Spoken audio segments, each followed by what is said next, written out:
ये तस्वीर आपको सोचने पर मजबूर कर देगी। 1918 में स्वीडन के एक छोटे से गांव में एक मां अपने बीमार बच्चे को पेड़ के तने से गुजार रही है।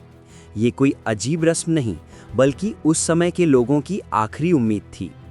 बच्चे को रिकेट्स था, एक बीमारी जिससे हड्डियां कमजोर और मुड़ जाती थीं। डॉक्टर और दवाइयां गांव तक नहीं पहुंचते थे, इसलिए लोगों ने प्रकृति को ही अपना इलाज मान लिया था। ये परंपरा थी कि सूर्योदय से पहले बच्चे को 3 बार ऐसे पेड़ से निकाला जाए तो बीमारी उस पेड़ में चली जाती है। कुछ लोग मानते थे कि पेड़ दर्द को सोख लेता है और अगर बच्चा ठीक हो गया तो उस पेड़ को काटना पाप समझा जाता था। आज हम जानते हैं कि रिकेट्स विटामिन डी की कमी से होता है और इलाज सूरज की रोशनी है, लेकिन उस समय ये अनुष्ठान विज्ञान की जगह आस्था का प्रतीक था। ये तस्वीर इंसान के उस विश्वास की गवाही है जो कहता है जहां विज्ञान रुक जाता है वहां मां की उम्मीद शुरू होती है। 1914 का साल, जब यूरोप आग में जलने वाला था। तस्वीर में जो सैनिक है वो उलान कहलाता था, जर्मन साम्राज्य की हल्की घुड़सवार सेना का हिस्सा। वे युद्ध के मैदान में शौर्य और परंपरा के प्रतीक थे। हाथ में लंबा भाला, सिर पर चमकदार हेलमेट और दिल में साम्राज्य की शपथ। लेकिन ये तस्वीर उस युग के अंत की निशानी भी है। ये आखिरी दौर था जब तलवारें और घोड़े युद्ध के मुख्य हथियार थे। जल्द ही टैंक, मशीन गन और तोपें आएंगी और ये गौरवशाली घुड़सवार इतिहास के पन्नों में खो जाएंगे। कुछ सालों बाद जब युद्ध खत्म हुआ तो दुनिया ने जाना कि बहादुरी की जगह तकनीक ने ले ली है। ये तस्वीर एक ऐसे पल को कैद करती है जहां वीरता और आधुनिकता आमने सामने खड़ी थी। टोक्यो की सुबह, लाखों लोग एक साथ काम पर निकलते हैं। ये तस्वीर 1960 के दशक की है, जब जापान तेजी से औद्योगिक क्रांति के दौर से गुजर रहा था। ट्रेनों में इतनी भीड़ होती थी कि दरवाजे बंद करना भी मुश्किल हो जाता था। तब आए ओशिया, वे लोग जिनका काम था यात्रियों को अंदर धकेलना ताकि ट्रेन समय पर निकल सके। सफेद दस्ताने, सटीक हरकतें और चेहरे पर अनुशासन। कोई अफरा तफरी नहीं, कोई शिकायत नहीं। ये तस्वीर जापान के उस समाज की कहानी कहती है जिसने भीड़ में भी व्यवस्था बनाई। युद्ध के बाद तबाह देश ने अपने लोगों के अनुशासन से दुनिया को दिखाया कि कैसे व्यवस्था और मेहनत से चमत्कार होता है। नमस्ते दोस्तों, आपका स्वागत है चैनल तस्वीरों में कहानी पर। यहाँ हर तस्वीर अपने भीतर एक अनकही कहानी छुपाए हुए हैं। पुरानी और दुर्लभ तस्वीरों के जरिए हम आपको ले चलेंगे इतिहास की एक अनोखी यात्रा पर। तो आइए देखते हैं आज कौन सी तस्वीर हमें अतीत से मिलवाती है। ये तस्वीर रूस में क्रांति के बाद की है, जब पुराने राज का हर निशान मिटाया जा रहा था। ज़ार अलेक्जेंडर तृतीय की ये विशाल मूर्ति, जो कभी साम्राज्य की ताकत का प्रतीक थी, अब जमीन पर टूटी पड़ी है। पास में बच्चे खेल रहे हैं, मानो इतिहास उनके पैरों के नीचे बिखरा पड़ा हो। उन्हें शायद पता भी नहीं कि उन्होंने जिस मूर्ति को चढ़ने का खेल बना लिया है, वो कभी एक युग की सत्ता का प्रतीक थी। ये तस्वीर एक पूरी सभ्यता के अंत और नई विचारधारा के जन्म की है। 20वीं सदी की शुरुआत की ये तस्वीर मॉस्को की आत्मा को दिखाती है। मिट्टी की गलियां, लकड़ी के घर, बिना जूतों के खेलते बच्चे और आसमान में उड़ती धूल। ये वो रूस था जो कुछ ही दशकों में युद्ध, क्रांति और औद्योगिकरण में खो जाएगा। तस्वीर में शांति है, लेकिन ये वही शांति है जो तूफान से पहले आती है। हर चेहरा सादगी में लिपटा हुआ है और हर नज़र में बेफिक्री की चमक। ये वो दुनिया थी जो जल्द ही इतिहास बन जाएगी। 1916 का रूस, जहां शराब की लत लोगों को बर्बाद कर रही थी। डॉक्टरों ने इसे ठीक करने के लिए विचित्र तरीके अपनाए। इस तस्वीर में एक आदमी को जबरन कुछ पिलाया जा रहा है और डॉक्टर सिगरेट पी रहा है। वो बोतल रेंडी के तेल से भरी है, कैस्टर ऑयल। मान्यता थी कि अगर शरीर उल्टी और दर्द से गुजरता है तो दिमाग शराब से नफरत करने लगेगा। ये इलाज नहीं बल्कि सजा जैसा था, लेकिन उस दौर में विज्ञान सीमित था और उम्मीद कम।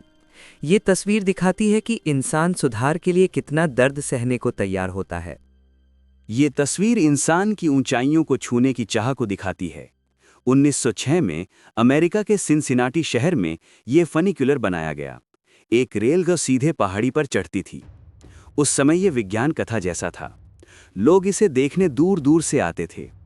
ये सिर्फ एक तकनीकी आविष्कार नहीं, बल्कि उस दौर के सपनों की तस्वीर थी, जहां इंसान ने सोचा, अगर रेल जमीन पर चल सकती है तो आसमान की तरफ क्यों नहीं। 1956 का ग्लासगो, जब ट्रैम शहर की धड़कन थी। 2 मंजिला ट्रैम में ऊपर बैठना एक रोमांच होता था। हवा में उड़ते बाल, नीचे भीड़ भाड़ की गलियां और दूर से आती घंटी की आवाज। ये ट्रैम ब्रिटिश जीवन का प्रतीक थी, साधारण पर जीवंत। लेकिन धीरे धीरे कारों और बसों ने इसका स्थान ले लिया। आज ये तस्वीर उस खोए हुए सादगी भरे दौर की याद दिलाती है, जब सफर सिर्फ मंजिल तक पहुंचना नहीं, बल्कि जिंदगी का हिस्सा था। ये तस्वीर पेरिस के उस कारखाने की है जहां एक सपना आकार ले रहा था, स्टैचू ऑफ लिबर्टी। 1882 में मूर्तिकार फ्रेडरिक बार्थोल्डी और इंजीनियर गुस्ताव एफिल मिलकर इसका निर्माण कर रहे थे।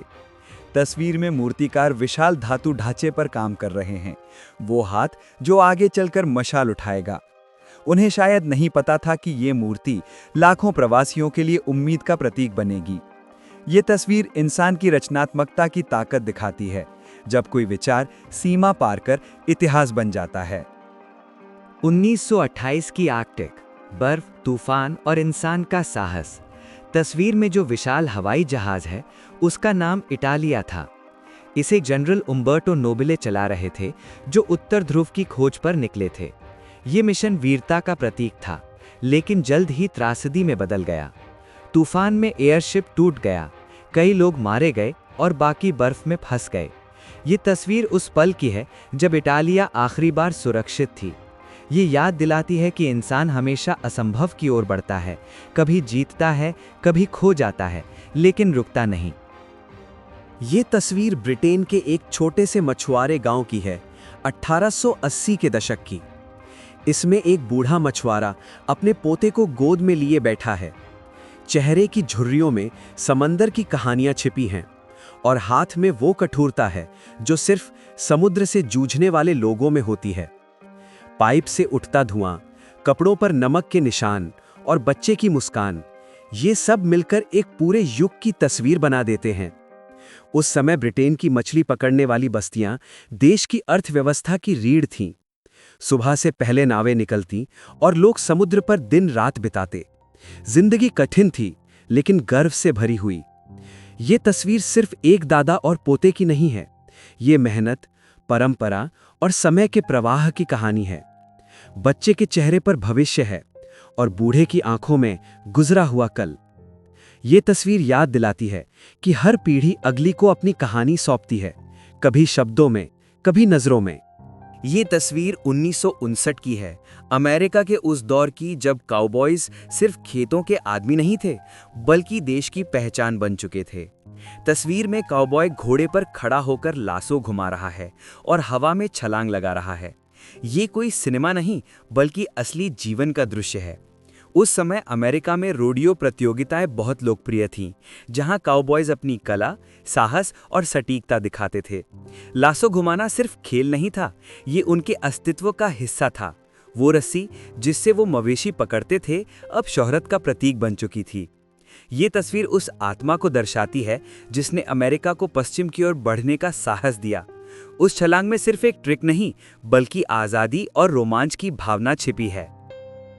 ये तस्वीर जून 1941 में अमेरिका के जॉर्जिया राज्य की है, जब सूरज आसमान में जलता हुआ एक अंगारा था। लोग खेतों में झुके हुए हैं, पुरुष और महिलाएं सब मिलकर कपास की फसल तैयार कर रहे हैं। उनके चेहरे थकान से भरे हैं, लेकिन नजरें सीधी हैं, क्योंकि ये उनकी जिंदगी है। ये वो दौर था जब अमेरिका में नस्ली भेदभाव अब भी गहरा था और अश्वेत मजदूरों को सबसे कठिन काम दिए जाते थे। कपास के खेत उनके पसीने से सफ़ेद होते थे। तस्वीर में जो सादगी दिखती है, उसके पीछे अनगिनत संघर्ष छिपे हैं। ये तस्वीर मेहनत और गरिमा की कहानी है, उन हाथों की जो धरती से कपास नहीं बल्कि अपना सम्मान उगाते थे। ये तस्वीर 20वीं सदी की शुरुआत की है, जब हर घर का दिल रसोई हुआ करता था। एक महिला झुकी हुई है, लकड़ी के चूल्हे में केक के सांचे रख रही है। गैस या बिजली नहीं थी, सिर्फ मेहनत, आग और सटीक था। रसोई में हर बर्तन की अपनी जगह थी और हर दिन एक रस्म की तरह शुरू होता था। उस समय खाना पकाना सिर्फ जरूरत नहीं, बल्कि जीवन का हिस्सा था। जहां परिवार एक साथ बैठता, बातें करता और दिन की थकान मिटाता। ये तस्वीर हमें उस दौर में ले जाती है जहां सादगी में भी गर्माहट थी और धुएं की महक में घर बसता था। बस आज के लिए इतना ही। धन्यवाद वीडियो देखने के लिए। अगर आपको ये कहानी पसंद आई हो तो चैनल को सब्सक्राइब करिए, वीडियो को लाइक और कमेंट करना मत भूलिए। आपका हर लाइक और कमेंट हमें आगे बढ़ने और कहानियां लाने में मदद करता है। फिर मिलेंगे अगली कहानी में।